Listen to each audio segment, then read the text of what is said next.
Philippe Christodoulou from Air Liquide. It's an honor today to be part of this delegation during the visit of President Tokayev in Paris. And a few words about Air Liquide. We are the world leader in industrial gases and medical gases. We are present in 70 countries worldwide. And we entered Kazakhstan in 2015. We signed a joint venture with our partner, Kazmunaygas.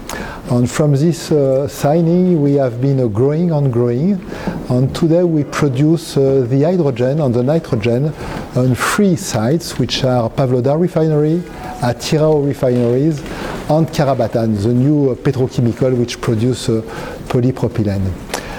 Today it was a very good time because we have been able to talk about what will be our future in Kazakhstan, and we are going to keep investing, of course, in our industrial gases, but as well on decarbonization, to reduce the emissions of our assets and also to contribute to the reduction of emission of our customer for the next years, because it will be a long run, in order to reach the carbon neutrality for Kazakhstan, which is an objective in 2060.